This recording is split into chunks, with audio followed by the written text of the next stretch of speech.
Bos días a todos, moitísimas gracias pola súa atención. Comparezo para dar conta da situación, como vimos facendo de xeito periódico, coa maior transparencia e regularidade que podemos. Fago aquí ante os medios de comunicación e fago tamén no Parlamento. Xa lles avanzo que neste mes de abril volverei a solicitar a comparecencia na Diputación Permanente para informar os grupos parlamentarios da evolución da pandemia. Mais alá de que siga convocando os seus representantes para dar conta do que se trata na conferencia de presidentes, sempre que nesta conferencia de presidentes se produzca algún acordo ou haxa novedades destacables. Así o fixen en 3 ocasións das 5 conferencias de presidentes celebradas. Empezo como habitual dándolles os datos da evolución da pandemia neste momento. O 12,2% das persoas afectadas pola pandemia están hospitalizadas, son 746, que é unha situación similar a que teñamos fai 24 horas cunha variación do 0,8%. Seguen a reducirse os pacientes nas unidades de cuidados intensivos, onte un 3,76% menos que o día anterior, son 128 pacientes, o que supón un 2,1% do total de pacientes afectados pola pandemia. E case o 86% de esos persoas contagiadas están atendidas nos seus domicilios porque presentan unha sintomatoloxía leve. Por tanto, os indicadores siguen a reflexar unha melloría que xa se está convertindo en tendencia nos últimos días. Cada vez afastámonos máis, pois, do pico rexistrado o 5 de abril en canto a hospitalización. Aquel día tiñamos 946 hospitalizados, hoxe estamos en 746, é dicir, baixamos un 21% os pacientes en hospitalización. Tamén nos afastamos do pico máximo dos pacientes que tiñamos en UCI, o 3 de abril eran 178 pacientes en UCI, onte eran 128, é dicir, baixamos un 28% os pacientes que necesitan UCIs. E tamén é salientable claramente o número de contagios. Nos días de pico máximo deste indicador rexistramos 422 novos casos. A día de hoxe temos 111 novos casos, é dicir, a baixada do pico de contagio é dun 74%. Dito outro xeito, neste momento estamos máis ou menos ao mesmo nivel semellante que fai 18-20 días. Con todo, non podemos caer en triunfalismos nin en autocomplaciencia. Levamos 391 galegos falecidos por culpa do coronavirus, cunha idade media entre as mulleres e homes que faleceron de 81,56 anos. 305 falleceron en hospitais e 92 en residencias. Lamentablemente haberá máis perdas, porque en moitos casos temos pacientes cunha gran morbilidade, patoloxías previas e, sobre todo isto unido a idades moi avanzadas. Por conseguinte, como digo, non podemos baixar a garda, e moito menos agora. Para iso é fundamental ter datos, coñecer, por iso insistimos tanto o Goberno en sabelos e en facer máis test. Queremos coñecer a situación real das residencias, que para nós siguen sendo o foco prioritario de atención. O foron dende o primeiro día, así o trasladamos aos medios de comunicación, así o trasladei nas 5 conferencias de presidentes e así o volvo a facer no día de hoxe. Como digo, queremos coñecer a situación real porque eso facilita a toma de medidas nas residencias integradas que fixemos en Galicia e que logo se replicaron noutras comunidades autónomas. E por iso levamos feito test aproximadamente o 40% dos residentes, dos maiores que viven nas residencias galegas, porque entendemos que os test masivos siguen sendo a mellor fórmula para atacar este virus nas residencias. Pero tamén por iso queremos reiterar ao Goberno central que facilite os datos de todas as comunidades autónomas para poder facer comparacións homoxéneas e, sobre todo, para ter unha información transparente e fiable.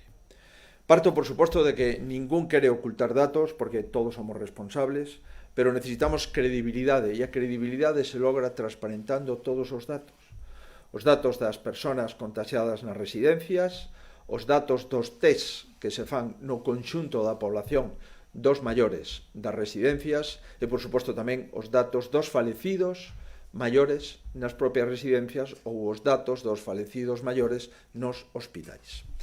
Dende hai unha semana, como saben, o Goberno pide ás autonomías os datos dos maiores que falecen nas residencias, que antes non reclamaba, e que, sin embargo, Galicia estivo dando diariamente todos os datos que posuíamos, xa sexan falecementos de maiores en residencias como falecementos de maiores en hospitais. Onte coñecemos algúns datos que parece non son oficiais do Goberno, por iso necesitamos unha foto real da situación, que no caso de Galicia, lles podo anunciar que a porcentaxe de contagiados en residencias está por debaixo do 4% no día de hoxe, e facemos fincapé en residencias porque, volvo a reiterar, é a nosa prioridade. É a prioridade de calquer responsable, tanto sanitario como social e, por suposto, de calquer responsable político. En todo caso, como lles veño trasladando, a evolución da curva, con todos estes datos que acabo de referir, está a ser boa. Podemos decir que estamos contendo a pandemia. E, como estamos contendo a pandemia, temos que seguir traballando co mesmo rigor. Precisamente onte, xunto co equipo do Conselleiro de Sanidade, o propio Conselleiro e eu mesmo, podemos volver a reunirnos co Comité Clínico Asistencial do Servicio Galego de Saúde. Foi unha das cuestións abordadas nas máis de 3 horas de reunión ao asunto das residencias e outros asuntos que lle resumo a continuación. En primeiro lugar, en base ás opinións do Comité Clínico do Servicio Galego de Saúde, que o conforman distintos xefes de unidade que representan as distintas unidades de todos os hospitais e de atención primaria en Galicia, decidimos dar por desactivada a fase aguda da crise. Seguimos, por suposto, co plan de contingencia en marcha, pero afortunadamente baixamos do nivel 3 ao nivel 2.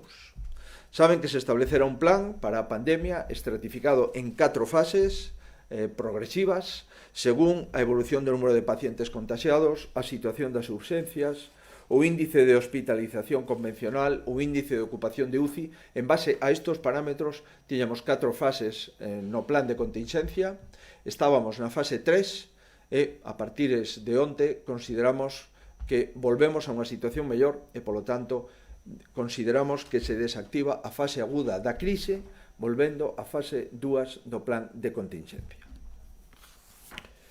Actualmente atopámonos con estabilización das urxencias, con disminución do número de casos hospitalizados, con unha reducción intensa no máis do 20% dos pacientes que ocupan UCI e, en consecuencia, con todos estes datos, o Comité Clínico nos propón desactivar a fase 3 e dar por concluída, de momento, a fase aguda da crise do coronavirus que vimos padecendo en Galicia.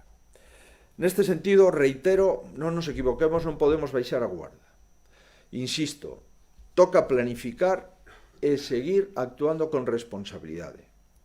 Todo indica, en consecuencia, que tampouco será necesario, afortunadamente, utilizar os hospitais de campaña, alo menos, de momento, se non hai un rebrote nos próximos meses ou a finais de ano.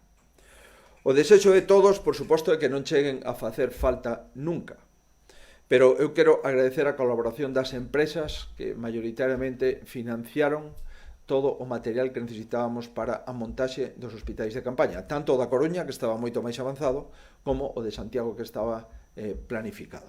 Quero agradecer de unha forma moi especial a unha serie de empresas, permítame que non cite a todas, Estrella de Galicia, Inditex, Bandalux, Altro, Oximesa, Gadis, Galicia Bella, APS Abogados, en definitiva, a unha serie de compañías que que nos facilitaron camas, mobiliario, tamén tablets para a comunicación dos pacientes, lencería, todo tipo de roupa de cama para poder ter esos hospitais prácticamente a piques de montarse.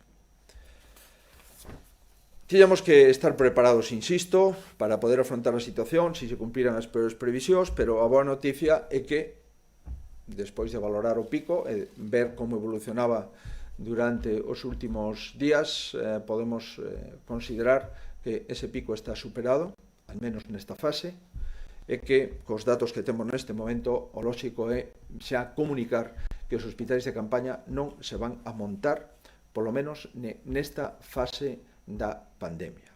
Quero agradecerlle a todas as empresas todo este tipo de donacións que foron útiles para poder montar o Hospital da Coruña en cuestión de un día, hospital de campaña completo, e no caso de Santiago en cuestión de 5 ou 6 días dende que se dera o ok para a súa montaxe. Volvo a reiterar, debemos redobrar os esforzos e as prevencións cando entremos na vindeira fase da que xa empezamos a falar. É a fase da paulatina implantación da nova normalidade. Porque, dende logo, moitas cousas non poderán volver a ser como antes eran, ou polo menos como antes vivíamos. Polo menos ata que a comunidade científica mundial descubra unha vacuna eficaz. Por tanto, temos que ir preparándonos para unha nova normalidade distinta da que conocíamos ata que teñamos unha vacina eficaz, e debemos ser previsores e seguir tomando medidas para que non se produza un rebrote, dado que ninguén está a salvo de que se produza un rebrote coa mesma intensidade do que xa sufrimos ou incluso, non sabemos, cunha intensidade superior.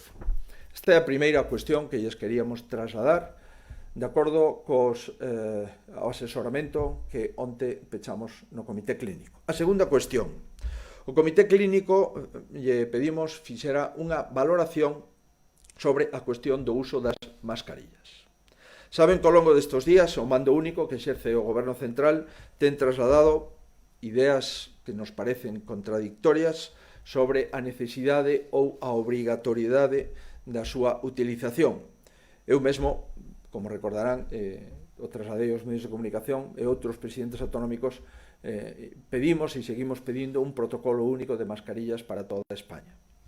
Sin embargo, o Goberno decidiu entregar mascarillas o pasado luns e o pasado martes a determinadas persoas que iban en transportes, tanto públicos como privados, e que se destinaban aos seus postos de traballo en itinere. Ben, nos adoptamos unha serie de decisións que quería trasladarlles en relación a este asunto. É coñecido o problema que hai en España, de momento polo menos, o problema de desabastecemento. E por iso, dende a Xunta, estamos a colaborar para intentar garantir o suministro temporal, alo menos, mentras non podamos conseguir o material preciso para todos os traballadores galegos e españoles, e que podamos ir mellorando pois as expectativas de ese material para todos.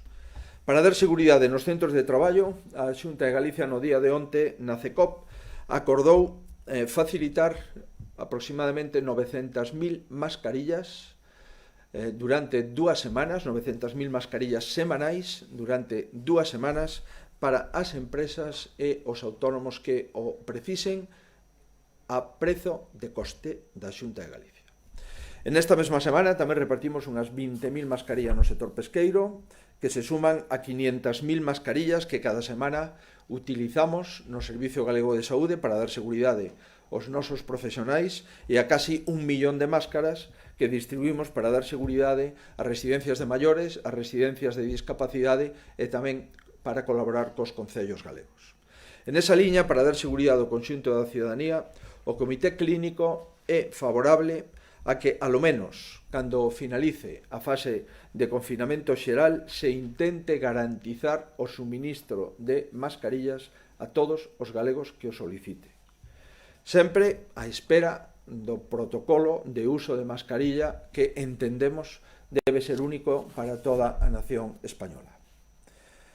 Ser previsor é fundamental para afrontar a recuperación e para non dar pasos atrás na contención da pandemia. E por iso entro na terceira cuestión abordada polo Comité Clínico no día de onte, relativa aos test de diagnóstico. Creemos que é imprescindible contar con test fiables, non só para detectar positivos, senón para saber cales son positivos activos e cales son positivos inmunizados, é dicir, cales superaron a enfermedade e poderían dar positivo inmunizado ou cales están na fase aguda da enfermedade infecciosa e, por lo tanto, dan activos, positivos activos. É vital para evitar novos contagios, por suposto, e máis para volver canto antes a unha relativa normalidade. Nesta liña xa lles avanzo que en Galicia temos recibido xa 30.000 test de dobre banda. 30.000 test de dobre banda que permiten esta discriminación entre infectados activos e inmunizados.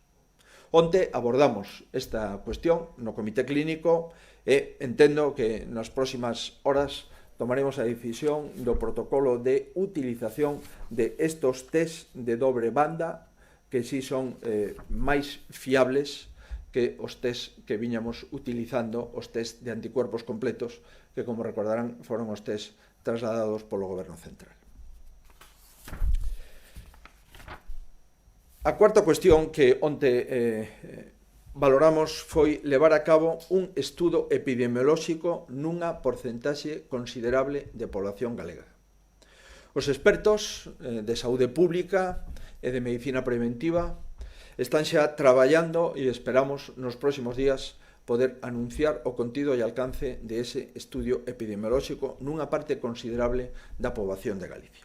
Será unha enquisa epidemiolóxica representativa da que tirar datos sobre a porcentaxe de positivos que temos en Galicia, en población aparentemente asintomática, e queremos ter estimacións fiables de canta xente pasou efectivamente o coronavirus, por lo tanto, que porcentaxe de población galega está inmunizada e, en consecuencia, facer unha aproximación máis detallada con unha enquisa epidemiolóxica potente a como podemos ir afrontando as próximas semanas.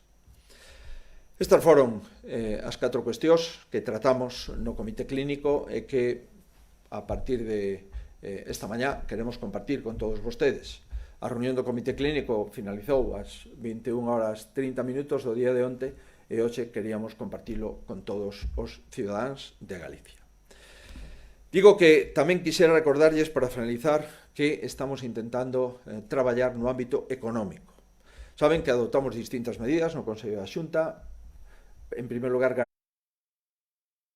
garantizar a liquidez nos pagos na propia Xunta de Galicia cunha firma, con unha fórmula de 1.800 millóns de euros para asegurar a liquidez e o pago de facturas nunha media de 18 días os máis de 4.900 proveedores que ten a comunidade autónoma, tamén con novas medidas de reactivación de toda a capacidade de contratación de obra pública da Xunta de Galicia e, por suposto, medidas para os autónomos e as PEMES por un valor de 250 millóns de euros.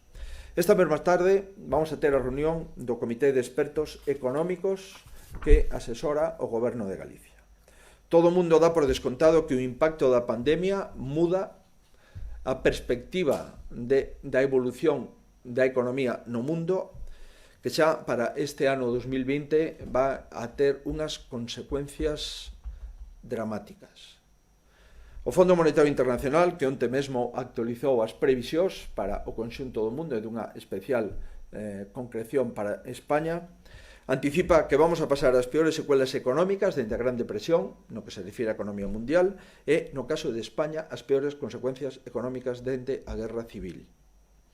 Aínda que o Fondo Monetario Internacional nos advirte que pode mellorar a economía, se facemos as cousas ben, a partir do ano 2021.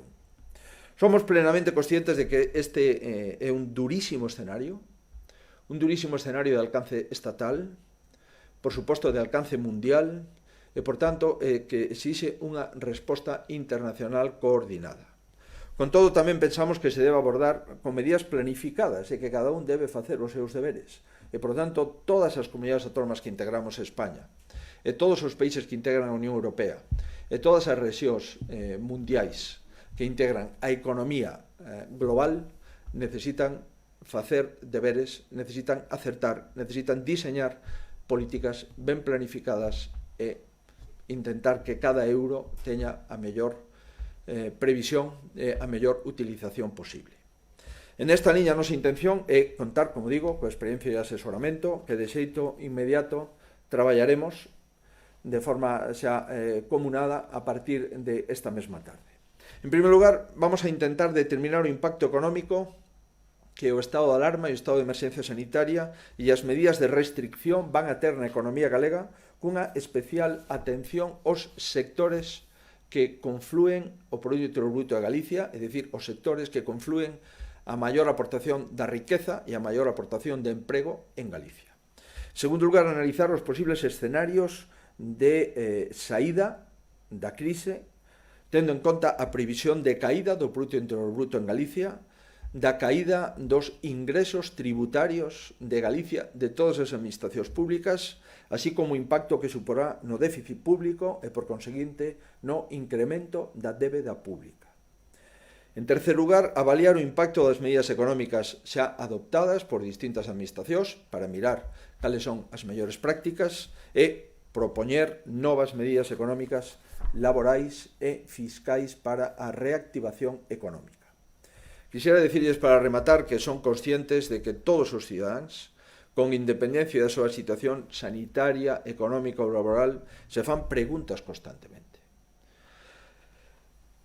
Esta é unha situación que produce inquietude e que produce unha enorme preocupación en todos os ámbitos. Ninguén, e eu tampouco, podo predecir en todo o seu alcance e tampouco podo predecir todas as consecuencias desta situación.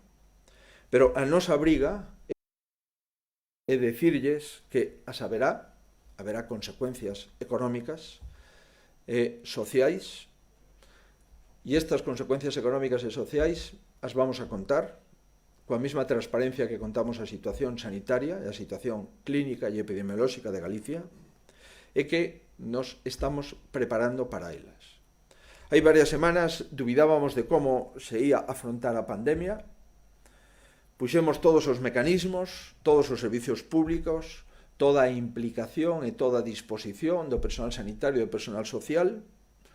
Temos perdas irreparables, que é o número de falecementos, pero fomos capaces de doblegar a curva e hoxe somos capaces de anunciar que a curva da crise de esta pandemia minorou e que o número de contagiados diarios disminuiu un 74%. Agora temos que prepararnos tamén para seguir traballando no ámbito sanitario, insisto. Isto non é ningunha mensaxe de fin do problema. Isto é unha mensaxe de finalización da fase aguda do problema neste momento. E por iso tamén temos que prepararnos para a situación económica. E en Galicia queremos facelo con serenidade, con determinación e con unidade dos expertos e sei que tamén dos galegos. Unha vez que teñamos as propostas dos expertos convalidadas polo propio Goberno da Xunta de Galicia, abriremos o diálogo tanto no ámbito social como no ámbito político e trasladaremos a ambos ámbitos as propostas que os expertos, os que teñen coñecemento da situación e a propio equipo de Goberno da Xunta de Galicia intentará diseñar nos próximos días. Sei que para isto contamos con todos os galegos, contamos con todos vostedes. Sei que hoxe non poderíamos anunciar que deixamos sin efecto os hospitales de campaña e que damos por superada a curva desta crise pandémica que sufrimos dende fai un mes, pero sei tamén que lles podo pedir o que lles pido sempre, que se sigan coidando, porque se vostedes se coidan, estamos coidando a Galicia e ese é o mellor camiño posible para intentar seguir traballando ante unha situación inédita a que nunca nos enfrentamos, pero que abofé que o vamos a seguir facendo con determinación ata o final, Moitísimas grazas e quedo a disposición dos medios de comunicación.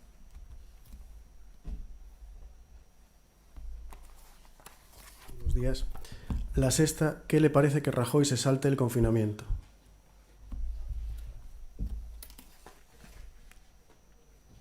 Yo entiendo que lo primero que tenemos que saber es si se lo ha saltado o no.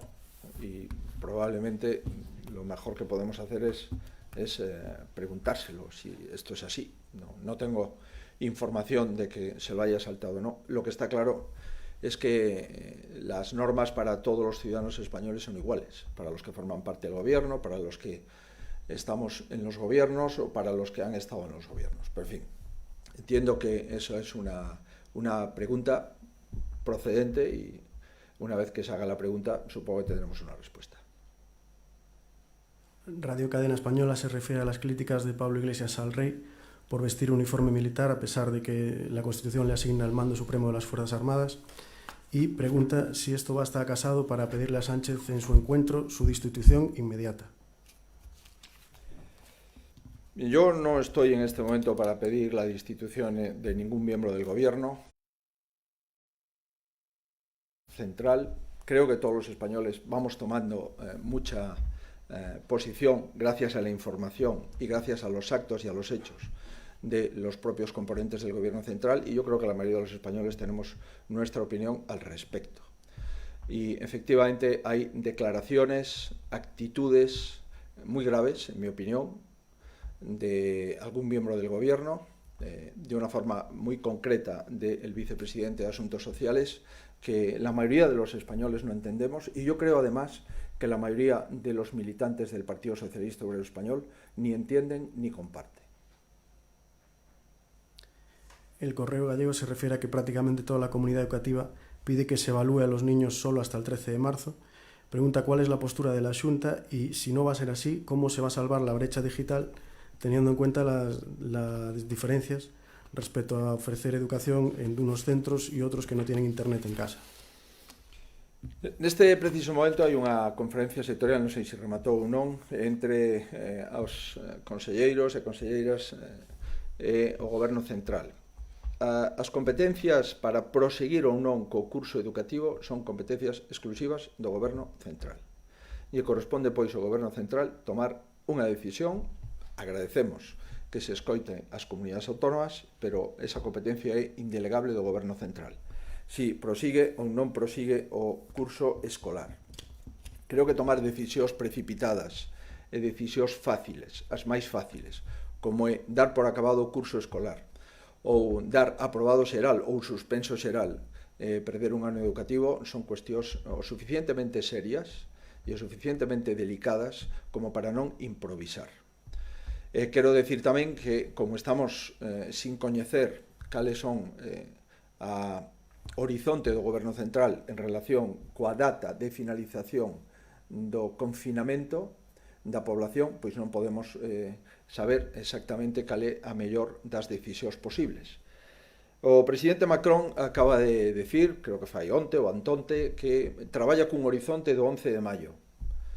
E, polo que vimos nos medios de comunicación, o presidente Macron entende que a República Francesa debería de ir iniciando as clases en función da idade dos escolares a partir do 11 de maio. Sería bo ter en España unha data de referencia, con independencia de que despois esa data se pudera ir axustando, a poderamos ir concretando con exactitude en relación á situación epidemiolóxica de España. Pero lamentablemente estamos nun abismo onde non temos datas, onde parece ser que onte se pode entrever ou algunha fonte que dice que España vai adoptar tamén esta data francesa ata o 10-11 de maio, e, por tanto, é moi difícil facer valoracións ao respecto. En todo caso, sobre a situación educativa en Galicia, vamos a facer unha valoración e unha deliberación no Consello da Xunta o próximo venres. Insisto, a competencia exclusiva de decidir se se manteñe o calendario escolar, se se mantén o curso ou non, lle corresponde ao Goberno Central, e a partir de aí esa deliberación do Consello da Xunta terá en conta as propostas que traiga a Conselleira de Educación, Formación Profesional e Universidades. También sobre los niños, Faro de Vigo apunta que el gobierno de Madrid estudia que los menores puedan salir a la calle acompañados 1 hora al día. ¿Se plantea la Xunta una medida similar en Galicia ahora que se está en una mejor situación? ¿Podría hacerlo sin la autorización del gobierno? Pois é certo que necesitamos tamén unha clarificación sobre a postura do goberno en relación coa posibilidade de que os nenos de forma restrictiva, tutelada, moi concretada podan salir da man de un adulto, do seu nai, do seu pai, de un familiar, podan salir á rúa. Como saben, a Xunta de Galicia eu mesmo fai unha semana, o pasado fin de semana o propuxemos de forma clara, porque nos parecía que chegou o momento de que isto se poda facer. A nosa proposta sigue en pé. A nos parece que ten máis aspectos positivos que negativos, que os nenos pequenos, os nenos, as nenas podan sair á rúa tutelados polo seu pai, pola súa nai, porque esos riscos que se poden coller, pois non creo que sexan superiores ao impacto psicolóxico, anímico, emocional que supón que un neno leve confinado xa un mes sin poder sair da súa casa, coa previsión mínima de outros 15 días sin poder sair da súa casa, en situacións ademais onde hai moitísimas familias que viven nunhas vivendas moi limitadas desde o punto de vista de superficie, con escasa luz en moitos delas e con nenos pequenos que o que necesitan é ter algún contacto, aínda que sexa esporádicamente, co aire libre e coa realidade. Por tanto, nós seguimos pensando que isto é razonable. Galicia non pode adoptar esta decisión unilateralmente. Tamén o intentei explicar. Isto está dentro do estado de alarma e o mando único mandou claramente a prohibición de que os nenos e as nenas poden salir da casa. E, en consecuencia, en Galicia, ni ningún parte do territorio de España podemos adoptar unilateralmente esta decisión.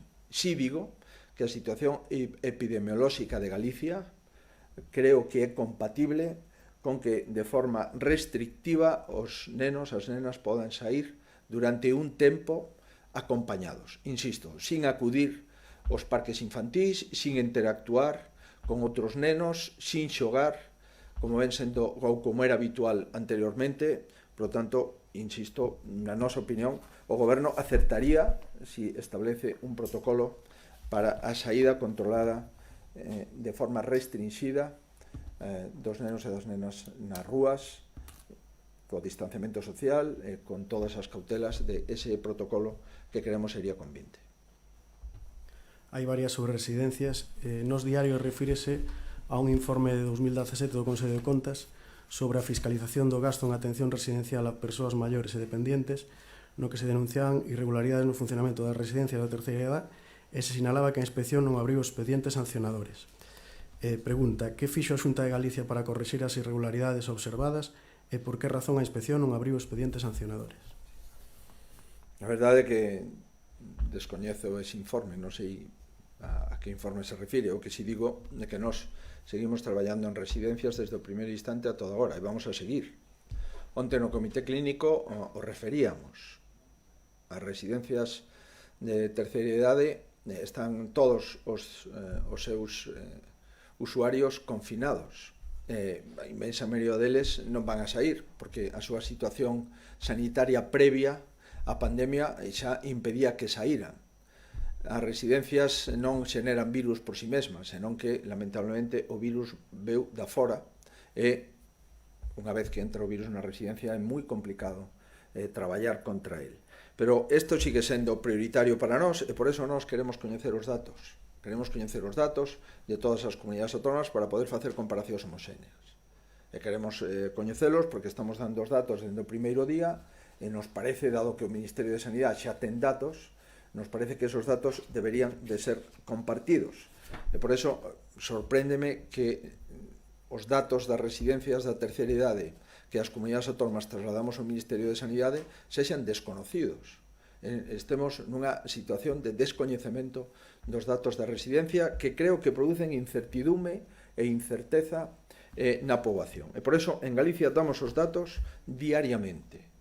o número de persoas que falecen nas residencias, o número de positivos que temos nas residencias, e vamos a seguir testando. 40% dos usuarios das residencias en Galicia xa teñen un diagnóstico, a porcentaxe de positivos está no entorno do 4%, e vamos a seguir traballando. Onte tuvemos acceso a unha información a través de un medio de comunicación. Non sabemos se está ou non está testada esa información, pero, dende logo, un estudio que me pareceu bastante razonable de Europa Press, donde daba datos por comunidades autónomas. Quero dicir que ese dato en Galicia era exacto, e, polo tanto, é unha fonte correcta. Contrastamos esta mañá algúns datos con outras comunidades autónomas, e as comunidades autónomas que contrastamos tamén eran datos exactos.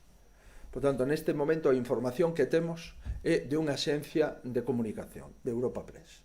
E de acordo con esos datos de Europa Press, pois en Galicia a taxa de mortalidade está no 0,7% no total de residentes. En España, pois, supera o 2%. Insisto, non é para presumir de nada. O certo, verdad, é que sabemos que as patoloxías previas dos usuarios, máis a posible actuación do virus e, sobre todo, a idade avanzada de todos e prácticamente de todos os residentes, é un cóctel de unha enorme potencia desde o punto de vista de desenlaces de falecidos. Vamos a seguir traballando, podo asegurar que ese é o noso principal obxectivo. Hoxe e durante todo o tempo que dure a pandemia, sin dúbida. Europa Press precisamente pregunta se adoptará a Xunta medidas adicionais para evitar contaxios como o que se deu a coñecer onte na residencia de Nigrán para maiores sanos. A Xunta, claro que está adoptando todas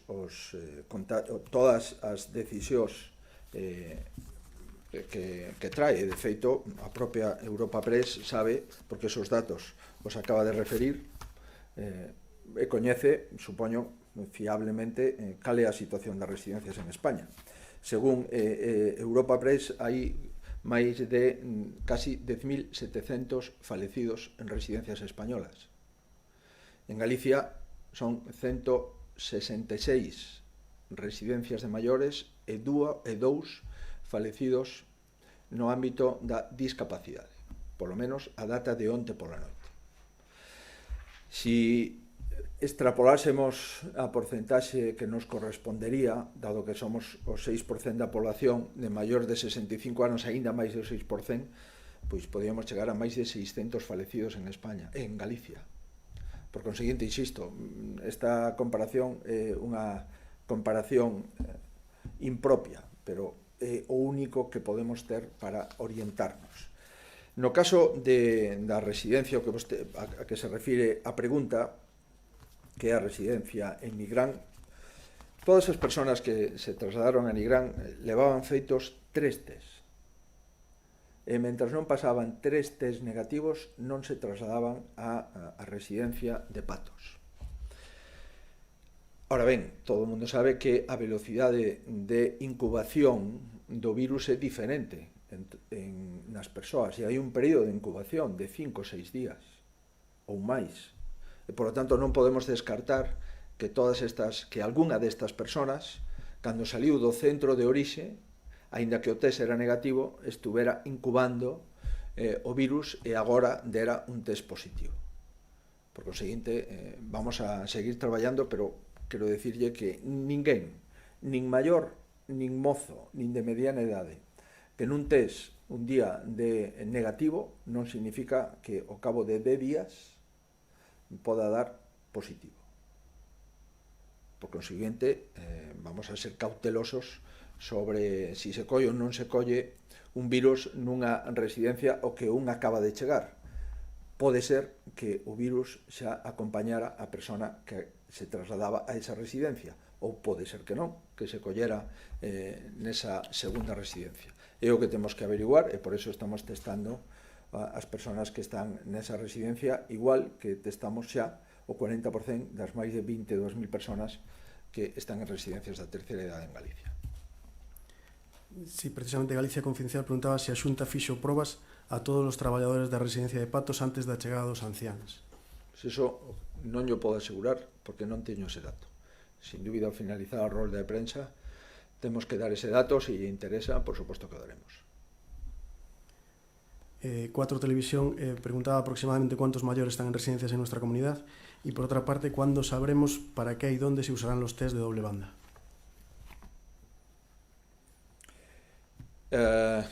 En las residencias en Galicia tenemos aproximadamente unos 22.000 usuarios, de los cuales unos 3.500, menos de 4.000 son residencias públicas y el resto, unas 18.000, son residencias concertadas, residencias de titularidad municipal, residencias de las entidades de ámbito social o residencias privadas puras.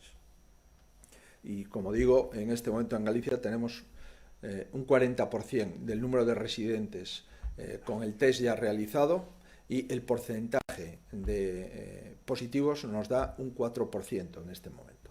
Vamos a seguir insistiendo y vamos a seguir realizando test. Los test de doble banda que ha comprado la comunidad autónoma y que tenemos ya 30.000 test en nuestras instalaciones, ayer precisamente se valoró en el comité clínico cuál es el protocolo de estos test, que son test muy fiables. Y espero que en el día de mañana o pasado podamos ya anunciar cuál es el protocolo de utilización de los test de doble banda que distinguen entre las personas inmunizadas o las personas que están teniendo el virus todavía activo y por lo tanto no han superado el virus. Esto es muy importante, ese test que junto con la PCR son los dos test de momento más infalibles que tenemos a disposición en el mercado en España. Y por eso estos test para nosotros son fundamentales y queremos acertar en la priorización, en la utilización de esos test de doble banda que en número de 30.000 ya tiene el Servicio Gallego de Salud. La Voz de Galicia, cantos galegos están en seguimento nas súas casas con síntomas compatibles con coronavirus aos que non se lle fixo o test? Temos que valorar ese dato con exactitude, en primer lugar porque dos 5.200 personas que están en domicilio hai moitas que xa están dadas de alta. Estamos neste momento casando hospital por hospital que persoas xa pasaron a cuarentena e que persoas teñen un test positivo, que persoas teñen un test negativo e, consecuencia, están dados de alta xa, con test ratificado previamente, que persoas, despois da cuarentena, aínda non tendo test, non teñen sintomatoloxía e técnicamente se poden considerar de alta, e, por conseguinte, este universo de 5.200 e pico persoas probablemente teña disminucións a baixa entre o día de mañá e o día de pasado, que crucemos os datos dos laboratorios de microbioloxía cos datos das unidades de hospitalización e de admisión dos propios hospitais e as volcaremos nos registro do Servicio Galego de Saúde. Entendo que a maioría das persoas que están en domicilio son persoas que están testadas, xa sexa porque son persoas que se fixeron o test de forma directa ou porque presentan sintomatoloxía e presentan relación con outras persoas que estaban testadas e deron positivos e por cuestións de cautela, dado que presentan sintomatoloxía e contactos previos, se considera máis oportuno a súa domiciliación e o seu aillamento.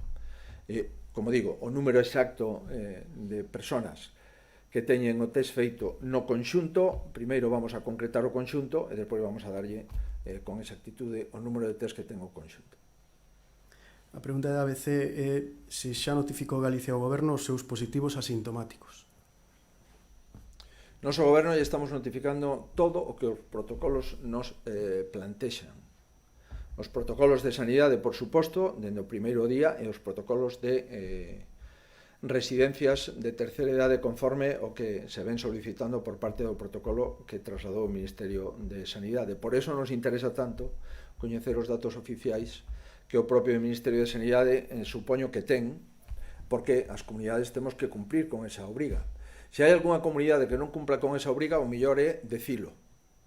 Pero polo feito de que se algunha comunidade non cumple coa súa obriga, pois eso non significa que non coñezamos os datos do resto, entendo, da inmensa maioría das comunidades que sí estamos cumprindo dende o principio. Antena 3 Noticias pregunta si considera que la desescalada en el confinamiento debe aplicarse de acuerdo a la situación epidemiológica de cada comunidad y, por otra parte, si, tal cual se está llevando la gestión de la crisis, se dan las condiciones necesarias para establecer un pacto entre los principales partidos ante la pandemia. Creo que hace dos conferencias de presidentes, al menos Galicia propuso el hacer un estudio epidemiológico en España. Todavía no lo hemos hecho. Parece indicar, después de escuchar a las autoridades sanitarias del Gobierno central, que se está a punto de iniciar ese estudio epidemiológico. Desconocemos cuál es la metodología del propio estudio, a pesar de que le hemos pedido, pero parece que en los próximos días podríamos empezar ese estudio epidemiológico por parte del Gobierno central. Nosotros hemos decidido, y así lo acabo de referir en este momento, que Galicia va a hacer un estudio epidemiológico en un porcentaje de población bastante significativo. Y lo vamos a empezar a hacer a finales de la próxima semana. Si lo hace el Gobierno central, serán 2 estudios epidemiológicos que estoy convencido nos van a dar más luz. Si el Gobierno central lo pospone, Galicia, como digo, lo empezará porque entiende que ya ha de empezarlo a finales de la próxima semana para tener listo el estudio epidemiológico a principios, los primeros 10 días del mes de mayo. Esto es una decisión que adoptamos en el ámbito de nuestras competencias, en el ámbito de la responsabilidad, que creo que tenemos que tener los servicios de salud y el Gobierno central. En base a ese estudio epidemiológico, lo lógico es ir buscando cuáles son las pautas más recomendables desde el punto de vista sanitario para ir abriendo determinados sectores económicos, además de los que ya están abiertos, e ir tomando decisiones en cuanto a la vuelta a la nueva normalidad, que no es la normalidad anterior, pero a la nueva normalidad, que es ir saliendo paulatinamente con las restricciones que se adopten y de acuerdo con los estudios epidemiológicos que nos iluminen y tomar decisiones. El hecho de estar en casa lo hemos hecho para disminuir el impacto asistencial que íbamos a sufrir en las UCIs y en las plantas de hospitalización, como hemos visto en algunas comunidades autónomas que lamentablemente fueron superadas por el impacto de pacientes infectados tanto en urgencias como en planta de hospitalización y en las UCIs. Pero tendremos que salir a la calle. Tendremos que salir a la calle, por supuesto, de acuerdo con el estudio epidemiológico en cada comunidad autónoma. Si usted me pregunta si tiene sentido que cada comunidad autónoma o cada territorio tenga una situación no exacta o mimética, a mí me parece que debemos de valorar esa posibilidad de que no toda España es igual desde el punto de vista de impacto del virus, no toda lo ha sufrido con las mismas consecuencias, no toda la población tendrá el mismo porcentaje de inmunidad y por consiguiente con todos esos datos pues podemos, en mi opinión, estudiar y valorar con cautela, pero creo que se debe de estudiar y valorar si en algunas zonas, en algunos ayuntamientos no conviene la desescalada y sin embargo en otros se pueda ir abriendo determinados sectores productivos de acuerdo con la situación epidemiológica de la población. Esto es lo que han hecho los países asiáticos, que son los que nos llevan semanas de ventaja, y creo que es lo que han hecho también otras autoridades europeas, ¿no? Por consiguiente, no me parece descabellado que haya intensidades distintas en el conjunto de los territorios de España. Sobre los pactos, yo creo que opinar sobre los pactos en este momento es opinar casi de nada, porque no conocemos nada al respecto. Solamente hay un enunciado, pero no conocemos ni la música ni la letra, solo conocemos, no sé si el título, los conocidos pactos de la Moncloa. Y lo que conocemos, eso sí, lamentablemente, lo que conocemos no invita mucho al optimismo. Conocemos cuáles son las exigencias de los aliados del gobierno, que es negociar la autodeterminación de Cataluña y de Euskadi, y después que el resto de los españoles pactemos lo que queramos. Estos son lo que se denominarían los pactos anti-Moncloa, que son los que proponen los aliados parlamentarios del gobierno. Después también conocemos lo que piensa una parte del gobierno, y la parte del gobierno pues parece ser que está más preocupado por la república, por cambiar nuestra monarquía parlamentaria, que por consensuar los problemas y buscar soluciones a los problemas inmediatos que tenemos. Y lo que no conocemos, al menos no somos capaces de discernir, no conocemos cuál es la propuesta unitaria del gobierno de España. No conocemos cuál es su propuesta como gobierno, como unidad, como el órgano colegiado de gobierno de nuestro país. Eso lo desconocemos. Por lo tanto, lo que conocemos de sus socios parlamentarios es lo contrario de los pactos de la Moncloa. Y lo que conocemos de una parte del gobierno es aprovechar un posible pacto para replantear nuestro modelo de convivencia y nuestro modelo constitucional. Comprenderá que así no tenemos muchas expectativas, realmente. Y en mi opinión, en este momento lo que toca es gestionar la realidad. Y la realidad es que hay 20.000 familias que han perdido a sus seres queridos. Que hay millones de personas que están en una situación económica como nunca se han encontrado en sus vidas. Y que España se enfrenta a la mayor recesión económica desde la guerra civil. Esto es lo que toca, y esto es lo urgente, y esto es lo inmediato. Y por eso no entiendo muy bien qué es exactamente de lo que se está hablando en el gobierno, o al menos en una parte del gobierno, que no coincide probablemente con la otra parte. El diario.es indica que Ourense supera a Madrid na incidencia de casos activos por habitante. E pregunta como é posible que con datos así diga que estamos contendo a pandemia. É evidente que o ritmo de incidencia é diferente. Empezamos con maior incidencia na Coruña. Posteriormente, esta incidencia se foi modificando en relación a distintos territorios. Ocurre dentro das propias comunidades autónomas pluriprovinciais. Non é mesmo unha provincia en Castela e León ou en Castela Mancha que outra provincia. En Ourense o que hai é un feito determinante que é o número de persoas maiores de idade avanzada, e hai outro segundo feito determinante que é o número de persoas de maiores en residencias de terceira idade. En Ourense temos máis de 5.000. En Lugo, que é unha provincia similar, pois están en 3.600 aproximadamente. E o que a incidencia que temos en Ourense é unha incidencia moi clara en relación coa porcentaxe de persoas que temos en residencias, que como as estamos testando, estamos facendo test, pois a porcentaxe de incidencia é maior. Por iso é tan importante coñecer o número de test que se fai en cada provincia e en cada comunidade autónoma, que é unha das cousas que tampouco se fan públicas. Para coñecer realmente o número de incidencia, o número de contagios, o que temos que facer é saber o número de test que se fai por población en cada comunidade autónoma. Eso e o número de contagio en residencias e o número de fallecidos en residencias son tres datos que o Goberno Central ou non quere ou non pode dar neste momento, e que para nós é determinante para tomar decisións e para poder acertar. Cantos máis probas se fagan, máis positivos vamos a detectar. E cantos máis positivos detectemos, máis persoas temos diagnosticadas. E cantos máis persoas temos diagnosticadas, mellor podemos cuidar esas persoas e, adicionalmente, mellor podemos protexer as persoas que as rodean da persona contagiada, da persona positiva, co test que estamos facendo. Por conseguinte, vamos a seguir facendo test en Ourense, vamos a seguir facendo test en residencias, e o que acabo de referir, os datos que acabo de referir, son determinantes. E é que o número de contagiados en Galicia por día disminuiu un 74% en relación cos días anteriores.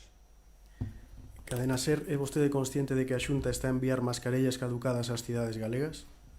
Creo que esta pregunta se formulou xa en varias ocasións. Volvo a reiterar que o Ministerio de Sanidade, ante os depósitos que tiñamos todas as comunidades autónomas da gripe aviar, estudou as características técnicas daquelas mascarillas que estaban depositadas e notificou as comunidades autónomas que eran mascarillas que se podían utilizar con normalidade desde o punto de vista da súa efectividade. E só a partir de aí as comunidades autónomas, non só Galicia, sino todas as comunidades autónomas que tiñamos mascarillas da gripe aviar, as utilizamos. Prioritariamente para servizos que non teñen un contacto directo cos enfermos, cos contaxiados, e, polo tanto, prioritariamente para servicios que non sexan servicios hospitalarios ou servicios de profesións sanitarias, en sentido estricto. Creo recordar, non sei se estou no certo, que ese tipo de mascarillas desde fai algún tempo xa se agotaron, e, por tanto, todas as mascarillas que se están trasladando son mascarillas que non teñen nada que ver coas anteriores. Quedou unha colgada de menores tamén. UNICEF di que fan falla informes técnicos para que os nenos saian á rúa, e pregunta se o comité asesor está a favor de que os nenos saian á rúa ou é unha opinión persoal. Eu en temas sanitarios non solo dar opinións persoais, porque a miña opinión persoal non ten moito valor desde o punto de vista sanitario. Por tanto, claro que foi comentado no comité clínico, é claro que as persoas que interviron nese debate no comité clínico consideraban, insisto, con protocolos restrictivos, que os aspectos positivos son superiores aos aspectos negativos. E, de feito, hai distintos grupos de profesionais, psicólogos, pediatras e outros profesionais que opinan que isto se pode facer sempre con un protocolo moi restrictivo. E, de feito, hai países na Unión Europea que permiten os seus nenos e as súas nenas ver a luz e poder respirar na rúa, insisto, sempre acompañados, nunca interactuando con outros nenos, nunca volvendo ás actividades normais de un neno ou unha nena, actividades normais antes da pandemia. Por conseguinte, claro que cando damos unha proposta, é que esa proposta é previamente validada polo comité clínico. Moi ben, pois moitísimas grazas e ata a próxima.